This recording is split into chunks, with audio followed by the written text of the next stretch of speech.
ಯಾವಾಗ ಈ ಬಾಂಗ್ಲಾದಲ್ಲಿ ಅಂದರೆ ಈ ವೆಸ್ಟ್ ಬೆಂಗಾಲಲ್ಲಿ ಎಲ್ಲವೂ ಕೂಡ ಬಿಗಿಯಾಯ್ತಲ್ಲ ಪಶ್ಚಿಮ ಬಂಗಾಳದಲ್ಲಿ, ಅಲ್ಲಿಂದ ಅದಾದ ನಂತರದ ಆರೋಪ ಪ್ರತ್ಯಾರೋಪಗಳನ್ನು ನಾವು ಕೇಳ್ತಾ ಇದ್ದೀವಿ. ದೊಡ್ಡ ಪ್ರಮಾಣದಲ್ಲಿ ದಕ್ಷಿಣ ಭಾರತದ ಕಡೆಗೆ ಅಕ್ರಮ ವಲಸಿಗರು ಬರ್ತಾ ಇದ್ದಾರೆ ಅಂತ.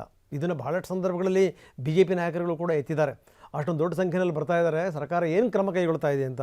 ಇದೆಲ್ಲದರ ನಡುವೆ ಆದಂಥ ಒಂದು ಘಟನೆಯನ್ನು ನಾನು ಹೇಳಲೇಬೇಕು. ಯಾಕಂದರೆ ಈ ಪುನೀತ್ ಕೆರೆಹಳ್ಳಿ ಬೇರೆ ಬೇರೆ ಕಡೆಗೆ ಹೋಗಿ ಅವರೇ ನೇರವಾಗಿ ಹೋಗಿ ಇಂತಿಂಥವ್ರು ಅಕ್ರಮ ಬಾಂಗ್ಲಾ ವಲಸಿಗರು ಇಲ್ಲಿದ್ದಾರೆ ನೋಡಿ ಅಂಥೇಳಿ ವಿತ್ ಐ ಡಿ ಕಾರ್ಡ್ ಮುಖಾಂತರ ವಿತ್ ಮಾತಾಡೋದ್ರ ಮುಖಾಂತರ ತೋರಿಸಿದ್ದು. ಅದಾದಮೇಲೆ ಸರ್ಕಾರ ಅವ್ರ ಮೇಲೆ ಕೇಸ್ ಜಡಿದಿದ್ದು. ಅದಾದಮೇಲೆ ಏನಾಯಿತು, ಕೋರ್ಟು ಲೆಫ್ಟ್ ಆ್ಯಂಡ್ ರೈಟ್ ತಗಂತು ಸರ್ಕಾರಕ್ಕೆ, ನೀವು ಮಾಡಬೇಕಾಗಿರೋಂಥ ಕೆಲಸವನ್ನು ಅವರು ಮಾಡ್ತಾ ಇದ್ದಾರೆ. ಈ ರೀತಿ ಇಂಥ ಅಕ್ರಮ ವಲಸಿಗರು ಇದ್ದಾರೆ ಅಂತಂದ್ರೆ ಅವ್ರ ಮೇಲೆ ಕೇಸ್ ಹಾಕ್ತೀರಾ ನೀವು ಅಂತೇಳಿ ಅಂತ. ಈ ರೀತಿ ಈ ಕೋರ್ಟ್ ತುಂಬ ಜಾಗೃತವಾಗಿರುತ್ತೆ ಕೆಲವು ಸಂದರ್ಭಗಳಲ್ಲಿ. ಮೊನ್ನೆ ಯಾರೋ ಕಂಪ್ಲೇಂಟ್ ಕೊಟ್ಟಿರೋನೇನೇ ಈ ಒಳಗಡೆ ಹಾಕಿದ್ರು, ಆವಾಗಲೂ ಕೂಡ ಕೋರ್ಟ್ ತಪರಾಕಿ ಕೊಡ್ತು. ಸೊ ಇದು ಸಂಗತಿ ನೋಡಿ. ಈಗ ಪೊಲೀಸರು ಆಪರೇಷನ್ ಶುರು ಮಾಡಿದ್ದಾರೆ. ಎಲ್ಲೆಲ್ಲಿದ್ದಾರೆ ಅವ್ರ ವಿರುದ್ಧ ಆಪರೇಷನ್ ಮುಕ್ತ ಹೆಸರಿದಕ್ಕೆ. ಎಲ್ಲೆಲ್ಲಿ? ಬೆಂಗಳೂರಿನ ವೈಟ್ಫೀಲ್ಡ್, ಕಾಡುಗೋಡಿ, ಮಾರತಹಳ್ಳಿ, ಬೆಳ್ಳಂದೂರು, ಮಹದೇವಪುರ, ಹೀಗೆ ಹಲವು ಕಡೆಗೆ ದಾಳಿ ಮಾಡಲಾಗಿದೆ. ಅಕ್ರಮ ಬಾಂಗ್ಲಾದೇಶ ವಲಸಿಗರು ಪತ್ತೆಯಾಗಿದ್ದಾರೆ.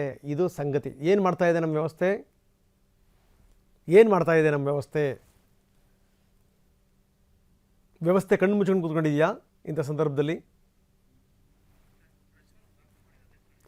ಅವರು ಇವರು ನಿಮಗೆ ಬಂದು ತೋರಿಸ್ಬೇಕಾ ಈ ರೀತಿ ಇದ್ದಾರೆ ನೋಡಿ ಅಂತ?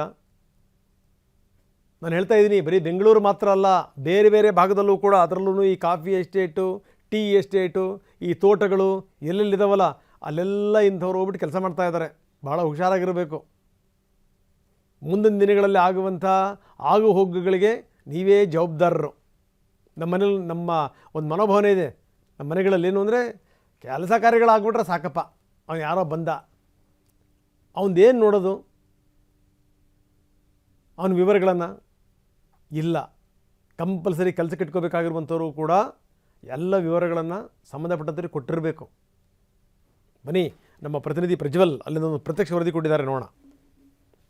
ಬೆಂಗಳೂರಿನಲ್ಲಿ ಅಕ್ರಮವಾಗಿ ನೆಲೆಸಿರುವಂಥ ಬಾಂಗ್ಲಾದೇಶಿ ಪ್ರಜೆಗಳನ್ನು ಪತ್ತೆ ಮಾಡುವಂಥ ಕೆಲಸವನ್ನು ಬೆಂಗಳೂರು ಸಿಟಿ ಪೊಲೀಸರು ಮಾಡ್ತಿದ್ದಾರೆ. ಆಪರೇಷನ್ ಮುಕ್ತ ಅನ್ನೋ ಒಂದು ಹೆಸರಿನಲ್ಲಿ ಬೆಂಗಳೂರಿನ ಹಲವು ಭಾಗಗಳಲ್ಲಿ, ಪ್ರಮುಖವಾಗಿ ವೈಟ್ಫೀಲ್ಡ್ ಡಿವಿಷನ್ನಲ್ಲಿ ಬರುವಂಥ ವರ್ತೂರ್ ಆಗ್ಬೋದು, ಬಲ್ಗೆರೆ ರಸ್ತೆ ಆಗ್ಬೋದು, ಕಾಡುಗೋಡಿ ಮತ್ತು ಬೆಳ್ಳಂದೂರು ಆಗ್ಬೋದು, ಎಲೆಕ್ಟ್ರಾನಿಕ್ ಸಿಟಿ ಆಗ್ಬೋದು, ಎಲೆಕ್ಟ್ರಾನಿಕ್ ಸಿಟಿ ಡಿವಿಷನ್ನಲ್ಲಿ ಎಲೆಕ್ಟ್ರಾನಿಕ್ ಸಿಟಿ DCP ಅವರ ನೇತೃತ್ವದಲ್ಲಿ ಎಲೆಕ್ಟ್ರಾನಿಕ್ ಸಿಟಿಯ ಹೆಬ್ಗೋಡಿ ಆಗ್ಬೋದು, ಈ ಭಾಗದಲ್ಲಿ ಸಾಕಷ್ಟು ಕಡೆ ಈ ರೀತಿಯಾಗಿ ಏನು ಶೆಡ್ಗಳನ್ನು ನಿರ್ಮಾಣ ಮಾಡಿಕೊಂಡು ವಾಸ ಮಾಡ್ತಿದ್ದಾರೆ, ಅಂಥ ಕಡೆ ಬಾಂಗ್ಲಾದೇಶಿ ಪ್ರಜೆಗಳನ್ನು ಪತ್ತೆ ಮಾಡುವಂಥ ಕೆಲಸವನ್ನು ಆಪರೇಷನ್ ಮುಕ್ತ ಅನ್ನೋ ಹೆಸರಿನಲ್ಲಿ ಮಾಡ್ತಿದ್ದಾರೆ. ಇಲ್ಲಿ ದಾಳಿಯನ್ನು ಮಾಡಿ ಪೊಲೀಸರಲ್ಲಿರುವಂಥ ಪ್ರತಿಯೊಬ್ಬ ಪ್ರಜೆಗಳ ಡಾಕ್ಯುಮೆಂಟೇಷನ್ಗಳನ್ನು ಚೆಕ್ ಮಾಡುವಂಥದ್ದು. ಡಾಕ್ಯುಮೆಂಟೇಷನ್ಗಳನ್ನು ಚೆಕ್ ಮಾಡಿ ಅವರು ಬಾಂಗ್ಲಾದೇಶಕ್ಕೆ ಸೇರಿದ್ದಾರೆ, ಬಾಂಗ್ಲಾದೇಶದವರು ಅಂತ ಹೇಳಿ ಯಾವುದಾದ್ರೂ ಮಾಹಿತಿಗಳು ಸಿಕ್ಕಿದ್ರೆ, ದಾಖಲಾತಿಗಳು ಸಿಕ್ಕಿದ್ರೆ ಅಂಥವ್ರನ್ನ ವಶಕ್ಕೆ ಪಡೆದು ಠಾಣೆ ಕರ್ಕೊಂಡೋಗಿ FRRO ಅವರ ಮುಂದೆ ಹಾಜರುಪಡಿಸಿ ನಂತರದಲ್ಲಿ ಅವರನ್ನು ಬಾಂಗ್ಲಾದೇಶಕ್ಕೆ ಡಿಪೋರ್ಟ್ ಮಾಡುವಂಥ ಕೆಲಸವನ್ನು ಮಾಡಲಿಕ್ಕೆ ಮುಂದಾಗಿದ್ದಾರೆ.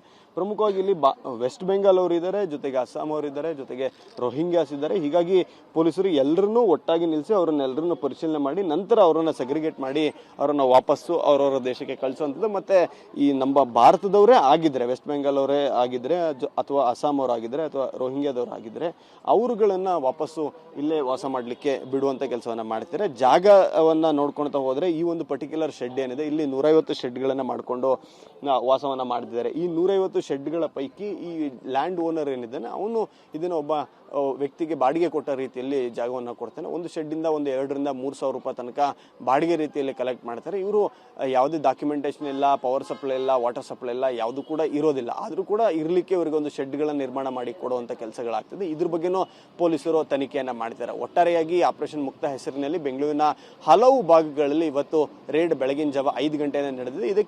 ಇದುವರೆಗೆ ಒಂದು 50ಕ್ಕಿಂತ ಹೆಚ್ಚು ಜನ ಬಾಂಗ್ಲಾದೇಶಿ ಪ್ರಜೆಗಳನ್ನು ಪೊಲೀಸರು ಪತ್ತೆ ಮಾಡುವಲ್ಲಿ ಯಶಸ್ವಿಯಾಗಿದ್ದಾರೆ. ಮತ್ತೆ ಈ ರೇಡ್ ಇವತ್ತು ಕಂಟಿನ್ಯೂ ಆಗ್ತದೆ. ಕ್ಯಾಮ್ರಾ ಪರ್ಸನ್ ಪ್ರೇಮ್ ಜೊತೆ ಪ್ರಜ್ವಲ್, TV9 ಬೆಂಗಳೂರು.